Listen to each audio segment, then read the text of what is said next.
So I'm Danielle Bartz, and I currently serve on the Student Life Committee. And as one of two females that's been on the Student Life Committee this year, it has been crazy. It's been a lot of fun, and behind our fearless leader, Lindsay Ochoa, I have learned that the Student Life Committee is really just about managing chaos, which is kind of what my life is like, always running, but I think we're losing two seniors this year, and we're losing Darden to the Tailgate Society. Graduating people. We're losing the older people. So we're losing the graduating people, and we're losing Darden to the Tailgate Society. So anyways, we will definitely have a few new members, and we may still have some returning members, which assures me that it will still be managing chaos. So I've just decided to embrace the idea that we will begin from where we started this year, which was a lot of diverse activities, from movie nights and board game nights to obviously formals that everybody loves, and trying new things like celebrating Texas independence with two-step lessons. That's this weekend. So I think we'll start there with budgeting from what we know we do, but I do think that we have a participation issue that maybe it's not that big of a deal at Student Life. We provide a variety of events, and we see if people are interested, they come. There was a turnout of 5 at karaoke this weekend. So yeah, I think we'll approach it in a fun way. The few things that I actually would like to change in order to better the committee is I don't do well with a lot of emails because I'm really busy. So I really want to push to have a board in the mailroom that just says, like, this week's events, keep in mind. So it's not just a fluctuation of emails and Facebook messages. It's something that every day people see and are reminded about. We've had a hard time. How far in advance do we let everybody know about what we're doing? We don't want to tell you 3 weeks in advance because there's 6 other things happening in that window. But by waiting until this week to advertise for two-stepping this weekend, somebody planned a birthday party. So then we feel like we're asking people to choose between social events. So Lindsay's been really good about working with other XCOM committees and making sure that we don't step on their events, which led me to what I was asking Eliza about. I think we actually could do a better job of planning joint events, like service event this Saturday followed by dancing event socially. So everybody has an LBJ day where there's a service event, we're going to do it together, and then we're going to follow it up with a social event. And hopefully that can increase some participation and maybe a variety of, diversity of turnout and a variety of activities across the board. So that's it. If you have any questions, I'm here. Questions for Danielle? Yeah. So one of my platforms last year that I've kind of been, not criticized, but the PhD students and part-time students don't feel like we have events that they can come to. Do you have any, or if they do come, they are in their clique or whatever. So do you have any ideas to kind of involve them? Is there concern that they're not informed about the events because they're not here as much, or is there concern that we don't plan interesting for them events?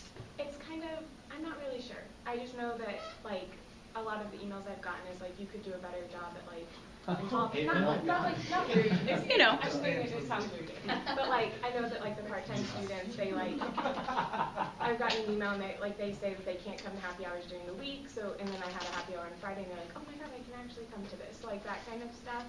And then I'm not really sure with PhD students. I know that's always, like, Mihal's question is, like, how do we get PhD students involved in everything?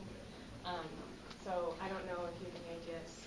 Well, it's an interesting question. Like, I didn't realize that was an issue, but I'm pretty close to Miha, and I talked to Ilse quite a bit. So, I think it could be something pretty simply addressed by conversationally, like, are your classes normally at different times than the rest of ours? What should we watch out for? No 5:30 happy hours. You guys are in 6 p.m. classes. Okay. I am not opposed to Friday and Saturday events, but I do think it would be helpful to partner them with things. I think we just inundate the LBJ population with emails and opportunities, and people confuse things. But as far as part-time students, I think it's an issue of planning ahead. I also had the idea, do we have a subscribe to calendar? Because I think we could, like an iCalendar or whatever that we literally load up. We're working on it. Okay, good. Yeah. So I was going to say, like, I think that would be helpful where so again, you have the emails if you'd like email, you have Facebook posts if you like it. If I could get a marker board, that would be really helpful for me. And then if there's an iCalendar, something of that sort that reminds you, these are the things you have this week, plan accordingly. And then you can choose or set aside a whole day. So that's kind of that idea, planning ahead so that people who have more complicated commitments can also plan ahead. Ashley? I was going to ask 2 questions, but maybe I'll just choose one. Kyle's nodding yes. Maybe somebody else can go and I can think of which one now. Now, I don't know if this was originally a student life initiative, but do you have plans to continue the LBJ liaison program? That was one of my questions. Perfect. Is that a student life initiative? I have absolutely no plans for that, but I promise you, because I did not realize that was an LBJ initiative, I promise you that I will follow what Lindsay leaves me. Yeah, I wouldn't let that initiative go. I have not participated at all in that initiative. I did not realize it was a student life thing, but I have no problem. It was done a lot over the summer before everyone got here, so that's. Yeah, I have no problem coordinating people who would like to continue that. I have a question. So.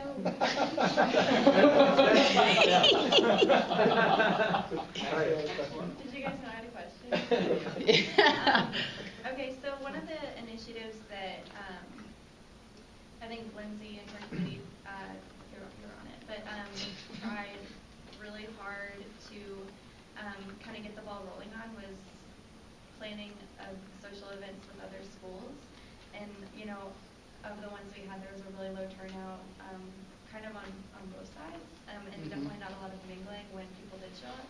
So is that something you consider like a priority for our school? Do you think, I mean, I'm not going to ask you to like decide is it better for us to like love each other or love other schools? Right. That's earlier questions, but is that something that you would put a lot of time and commitment into making a success? If I felt like that was important to everyone else, I would certainly put energy into events like that. However, I do think that sometimes turnout speaks for itself, and that like we have the school social work tailgates with us, and I thought that was exciting, but I didn't realize it till the second to the last game when I ran into somebody I knew. And then we had a bar review mixer with the law school, and it didn't start until 10:30 p.m. And that's nope. And then we had a trivia night with McCombs. And so I don't think that it's a thing that we can't do. I don't know that I would overemphasize turning out because it was another school. Like, I think it has to be approached in the same way that all student life events. I think we have to provide a variety of things so that everybody eventually feels like, oh yeah, that sounds like fun, or I would like to do that even though I don't want to do the other thing. But if people seemed to care more, then sure, we can focus on that. All right, thank you, Danielle.